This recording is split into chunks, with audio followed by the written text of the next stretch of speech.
Just got a box delivered, and it's from GMT Games, and I know what's in it, and I'm very, very excited. This is the very first shipment of 2024 for GMT titles, and there's a lot of good stuff coming out already. One of my most anticipated games of the year is in this box, so we're off to a good start this January. So I figured I would do kind of an extended unboxing, including what's in here, because it's two games that I'm very excited to play. And I will be playing them fairly soon as the winter convention season gets underway. So let's just go through it, shall we? First things first, we have got the 2023 Errata counter sheet from GMT, finally. We've got some additional counters for Mr. President here. These are not necessary, but they are nice to have just because of more unilateral sanctions markers, some build past counters to keep track of that stuff. Campaign promise fulfilled. So a lot of these are not necessary for the game, but they're useful. We've also got some border reavers, errata counters here, which not sure look like feud attack markers. We've got a bunch of Pacific War counters. Now, I am not sure if these counters were the same ones that were in C3I last year. So I think they might be. So I've got to double check that. But here you have a bunch of errata counters for the Commonwealth, the U.S., the Japanese Army and Navy, and some U.S. ships. So if you have a Pacific War, a lot to replace there.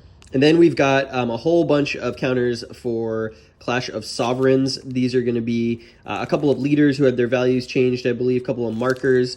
And then some of these counters on the back, I believe that there was like a misprint on the back. So that game is in the process of getting fixed. I know there's going to be a whole update kit for that because of some of the real sloppy development stuff that happened with that game. We've got some Fields of Fire Volume 2 with the old breed counters. I'm probably going to give these to my friend because I don't play Fields of Fire, but he does. Seas of Thunder counters. Don't get those mixed up with your Pacific War counters. We've got some Next War Poland 2nd Edition errata counters, and it looks like, so that would be these here, and it looks like Next War Supplement number 3 counters. Okay, this gets a little confusing here. Okay, so these here, so it looks like this one is for Vietnam 65 to 75. These two are for Stalingrad 42. And then these are for Next War Poland 2nd Edition, and these three look like they're from the Next War Poland 2nd Edition counters that came with Supplement number 3, which is very, very confusing. I'm going to have to go look and see. I've been waiting for this to come out before I sort Next War Poland and Supplement number 3, so I'm going to have to go look and see which one exactly needs to go where, which is unfortunate. We've got more Seas of Thunder counters here. We've got Great Battles of Julius Caesar Deluxe Edition errata counters. Looks like a couple of Batavian Light Infantry and Aspar leader counter there, and a galley. Looks like maybe a couple galleys. Or those could also be under the Southern Cross. These up here are under the Southern Cross. This one and this one might be as well. I know these three are Caesar Deluxe. And then we've got some musket and pike dual pack artillery counter that needs to go in that game, and then Army Group Center errata counters. So if you play the East Front series from GMT, these are going to be some aircraft and some ship counters that you're going to want to put in there. Okay, so great. There is a sheet that tells you what the errata is, which is nice. Yeah. Okay. Great. Cool. Okay, so we're gonna go sort through this over the next couple days and get all these places where they need to go, and then round up the ones for my friend that for games I don't have. So that's that. I know some controversy. Secondly, let's get to the good stuff. First off, Banish All Their Fears, Bayonet and Musket Series Volume 1. This is from David Fox and Ben Hull, and it's the battles of Neerwinden and Blenheim from the 9 Years' War and the War of Spanish Succession. I, for one, am super enthused about this series. I do like musket and pike, but this is sort of the next era, right? This is sort of that late 17th century, early 18th century warfare, linear warfare, sort of as we approach kind of the 7 Years' War era. I am super excited that we're getting a series on combat from this era. And you know it's going to be very detailed because Ben Hull is the designer. I read the rules to this, and I'll talk about this more when I unbox it. But it looks like a very interesting, different system. So there's 2 battles in here. I know they're working on a volume 2, and hopefully we just get a nice cross section of some of the early Age of Reason stuff tactically, because there's not a lot of that out there, and the stuff that is out there is typically usually magazine games and whatnot.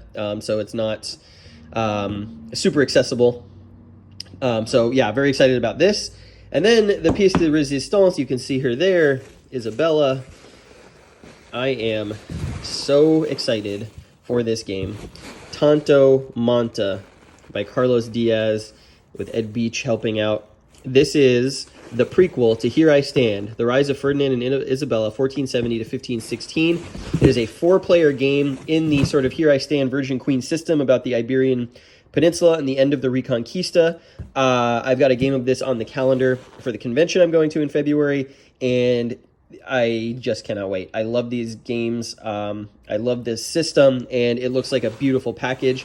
So we're going to get to unboxing that very shortly.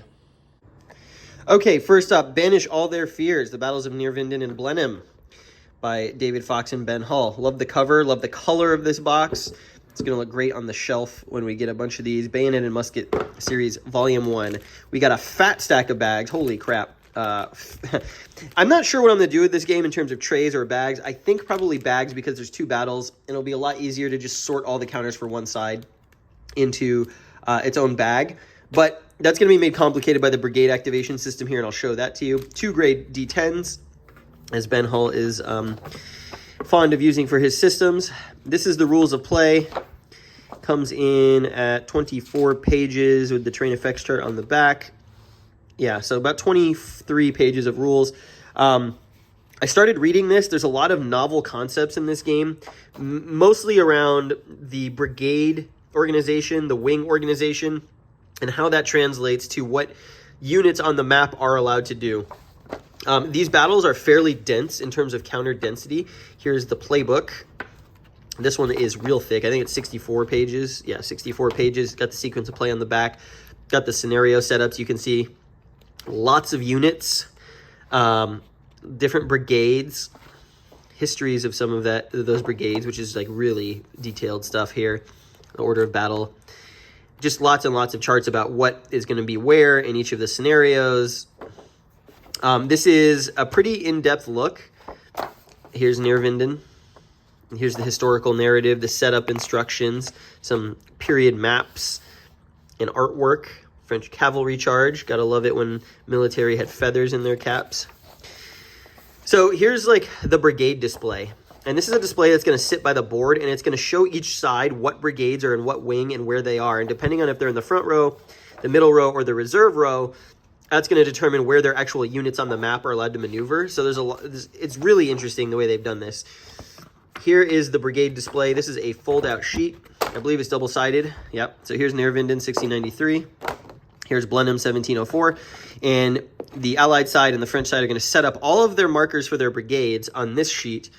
And what you can do during the game is move them around from reserve to support, or reserve to the front, or front back to the reserve, and they move back and forth. And that then determines where your actual units on the tactical map are allowed to go. What's also interesting is that you're divided into wings here.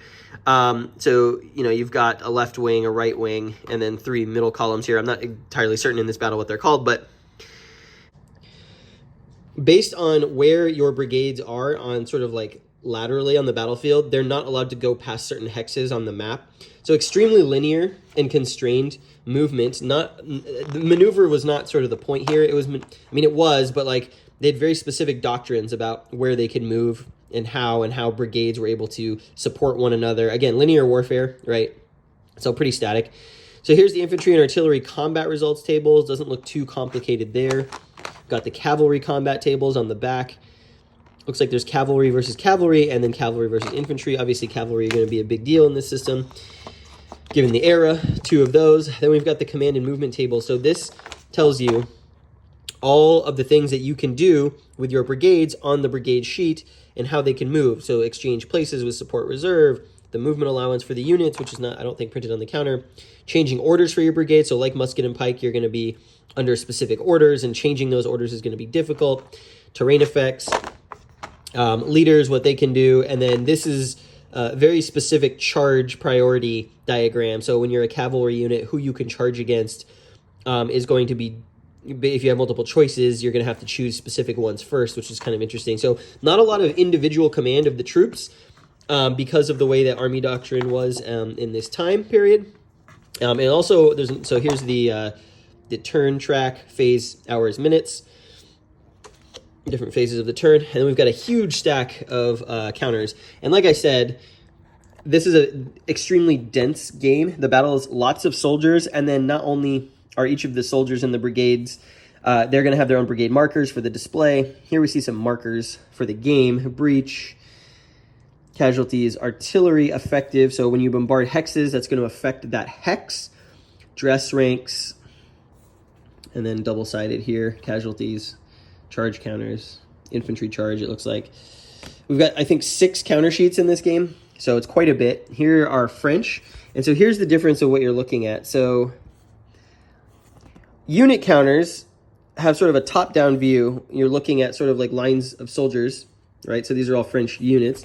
We've got some French leaders here, but then we've also got the brigade counters, right? So let's see if I can find. Here's Asfeld Fimarkal. Where's his brigade counter? So each of these like units, but the color stripe, Asfeld, for example, will have a brigade marker that needs to go on that side display. And there's different stats for these. I can't find Asfeld right now. But anyways, you can kind of see. So this is Blenheim. These are the allies here, the Austrians, it looks like. Firefight markers, committed. But you can see that there's a lot kind of going on here. The units have their own stats. They're going to be the ones engaging on the tactical map. The brigade markers are going to be moving around, determining where those units can go. Here's more French. And I don't know. I mean, I think these graphics are going to be kind of divisive. I think more divisive than the Musket and Pike Dual Pack. There's not a lot of detail that you can see on here. It kind of looks like very clogged in. You'd have to, like, it's very tiny, each of these tiny, like, the images. So it just kind of looks like, you know, I guess if you're looking at the battlefield top down, you would just look like a cluster of troops, right? Like you would see on a map and what have you. More French there. That may still have been Blenheim, not sure. Here are some of the allies. This might be Neervinden. These look like maybe Dutch. Or Saxons, maybe. They've got German names. There are some Dutch units there. These are British Coldstream Guards, Scotch units, Hanoverians, and it just keeps going. We've got more French. It looks like Neervinden's going to be a much bigger battle. More brigade counters. Sorting this is going to be kind of a nightmare, like I said, and then we've got more Austrians. This is counter sheet 6. Austrian units up there. We've got, look like Saxons maybe. And yeah. So I'm very excited to play this. There's some artillery pieces there. Very excited to play this. It looks very unique, very interesting. Let's take a look. I'll unfold the map. It is a double-sided, one map, paper map. Here is Neervinden. Obviously Dutch.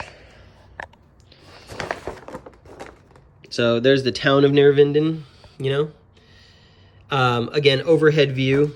I like the paper stock. It looks pretty good. These red lines here are going to be your brigade maneuver limits. So certain brigades are going to be, you know, if they're up against this red line, they're not allowed to cross it. Almost, I mean, like, I'm trying to think of another game that really, like, mandated. It kind of feels a little bit like World War I, where you're not allowed to operate into another formation's operating area. So you'll have some units here. They're not allowed to go further right than this line. The units that are operating here are not allowed to go this way or this way unless they, on the brigade display, you shift them. Then they're allowed to do that. You've got to keep everything very linear and very ordered. And you can't move units ahead of units that are ahead of them on the brigade display. So I'm curious what the experience of actually playing this is going to be like. Because there's not a ton of maneuver. You're not going to be able to have total control of where your troops go. You're going to give them an order, and they're going to have to kind of abide by the restrictions that the brigade display gives to them. This is the Battle of Blenheim, 1704, War of the Spanish Succession. I do like the map graphics. And the color palette that was used is quite nice as well. This one, you can see like there's a very narrow approach here, and then it widens out quite a bit as you go sort of up in this direction. There's rivers on this one. You're gonna have to navigate some lesser rivers, a bigger river here. So I'm excited to get this one to the table and play it. I played a little bit of Musket and Pike Dual Pack this year, and I really enjoy the system. And this looks like a continuation of that kind of philosophy of tactical game design, where you are an overall commander and you don't have perfect control of your troops, and it's sort of setting your formations up to be most effective in the sort of fog of war. This is going to be fun to get punched because there's so many counters and figure out a sortation method. But that is Banish All Their Fears, Musket and Bayonet and Musket Series Volume 1, and from Ben Hall and David Fox, and hopefully to get this to the table soon and can give you kind of an after-action report. Tanto Monta, The Rise of Ferdinand and Isabella. I really like this box cover. It's pretty striking. I love the Muslim horse archer here and the Spanish galleons.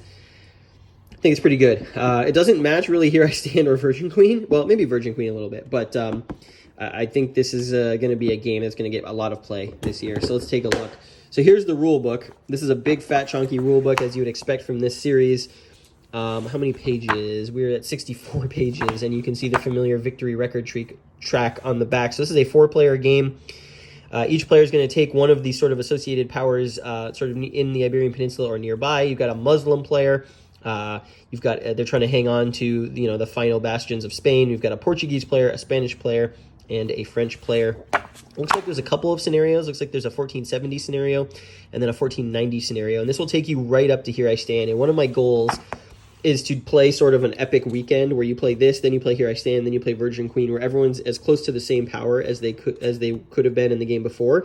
So you get like a nice, 130-year sweep of history in Europe. So I just want to go through this real quick to see if maybe they highlight anything that's new in this one. But this rule book is going to be based on the Here I Stand Virgin Queen rules. Here you can see some of the different powers in the game: Castile, Aragon, France, Portugal, Beltrangeau, Catalonia, the Nazarids, the North African Alliance, the Berbers and the Fez, Navarre, the Papacy, Genoa, Venice, Florence, Naples, and obviously the minor powers. Minor powers are a big part of these games. Oh, there's triangular markers in this game because there are strategic spaces. That's new. Don't know what that's all about. Can't wait to read the rules here. Obviously, you're familiar with hexagonal markers and square markers. These are for cities and keys, one of the victory conditions, I'm assuming. Shared home spaces. These are triangular, you can see. Home spaces of the Sultanate of Berber. Some stuff about the Straits of Gibraltar. Obviously, it's going to be a big deal. Exploration map. Player powers and rulers. Everyone's going to get their own sheet. We'll go through that.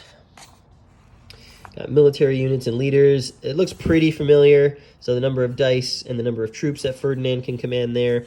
Types of units. We've got militia in this game. Regulars. Siege artillery. That's pretty cool. Obviously, got to take down those Muslim castles.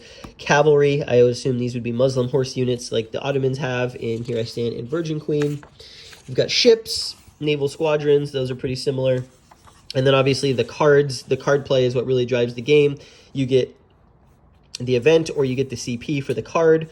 Lots of different effects. And then here's a sequence of play. Card draw, diplomacy, spring phase, action phase, winter phase, marriage resolution for the children of Catholic monarchs. So taking Virgin Queen's marriage system, it looks like, which is kind of cool. And then victory determination. So nothing super surprising there if you've played Virgin Queen or Here I Stand. Rules about negotiation, what you can negotiate, what you can trade, ransom of leaders. All looks pretty familiar. I know that there's some new stuff in the combat in this game. Control of an island, the Canary Islands, and that's interesting. Battle, the number of dice you get is based on the number of troops, but also some other stuff going on in this game as well, I saw online. You can see there's a lot going on here. Piracy comes back if you like playing the pirate powers from Here I Stand and Virgin Queen. Terra Incognita explorations, and this is kind of exciting because this is obviously the dawn of the Age of Discovery when we've got our first landings in this era in the New World. Cartography, exploration events, And then here you can see Columbus, Vasco da Gama. A lot of exciting stuff here. Constructing new units, the winter phase. Military order activity against Corsairs and the loss of Nazareth home spaces. So some special rules around sort of the collapse of Muslim Spain. Caravan resources, that's cool. Foreign trade, that's interesting. I'm curious to see how that plays a part in the game. Royal weddings, love that. And then special rules about the major powers, the Morisco Uprising, I'm familiar with that. North African Sultanate, Portugal, Henry the Navigator, Aragon, France. A lot of special rules for France. And then foreign war cards, miners independence. So yeah, so this is, looks pretty familiar. Minor powers with specific rules. Not a lot of illustrations, although there are some. But yeah, this is going to be, you're definitely going to want to read this if you've never played this system before, and really maybe read it a couple times because there's a lot going on if you're unfamiliar.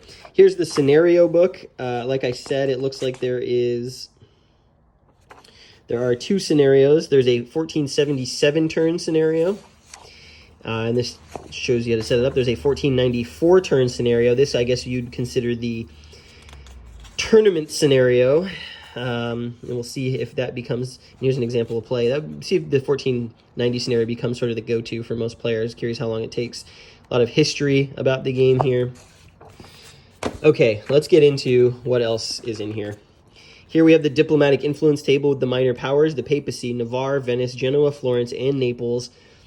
And these are the powers that can potentially do diplomatic influence on these, and how much it costs to raise your influence with those powers. And when you resolve those powers, whether or not they become under your control. Huge in terms of trying to win the game, because you gain control of their victory spaces when they join you.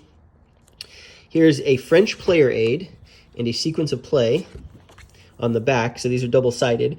So this is wow, there's a lot of special VPs that the French can get. Looks like a lot of them are event cards, but it sort of walks you through how the French get victory points. And pretty similar here to Here I Stand. When you're the Lord of Italy, obviously the Italian wars are going to be a big part of the French strategy. Bonus VP and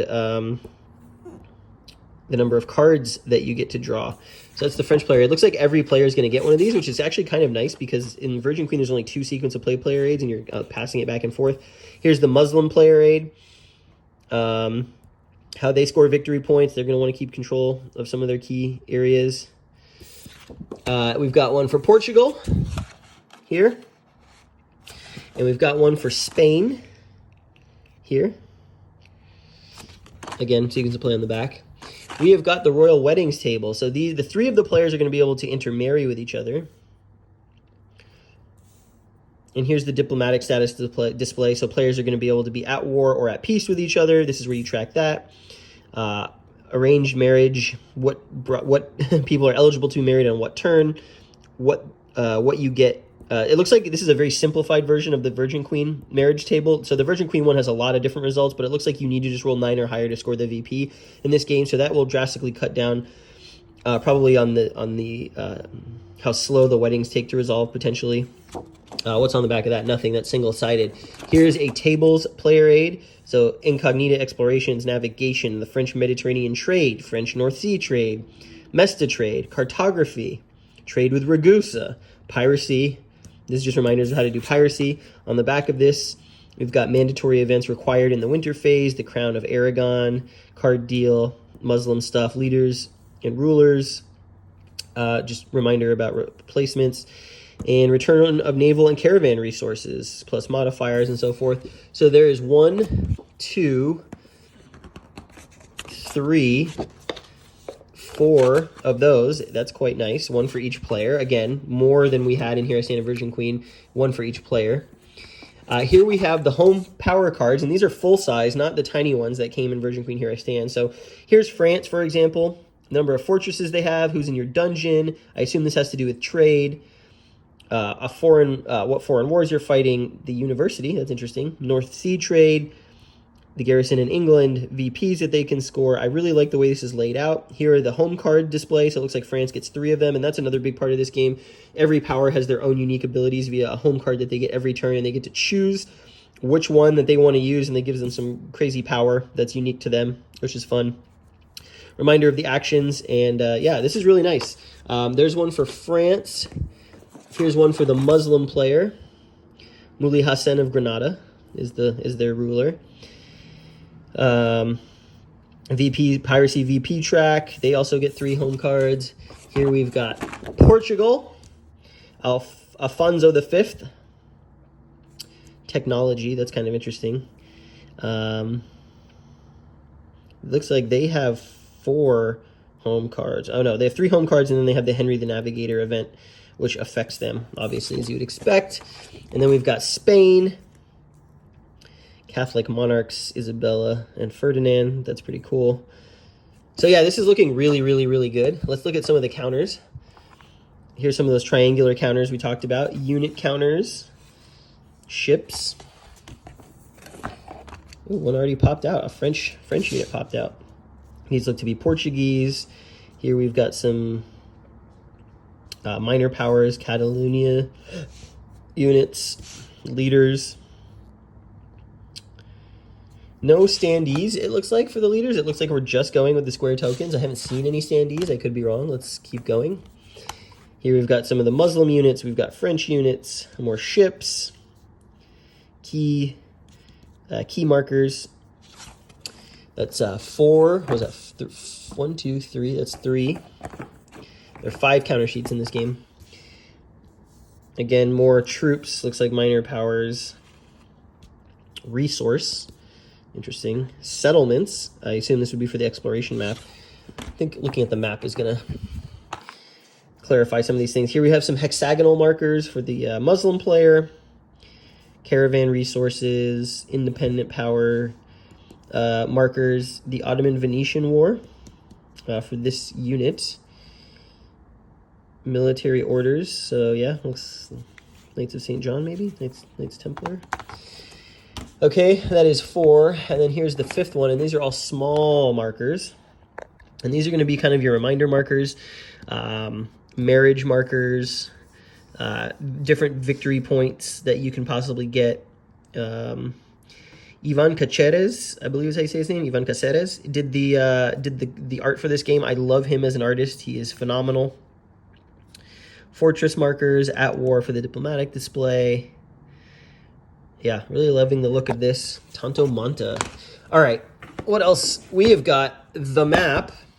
We've got a bag of dice, which really looks like 3 per color, 3 for each player. And I really like the color scheme they went with on these dice. They look really nice.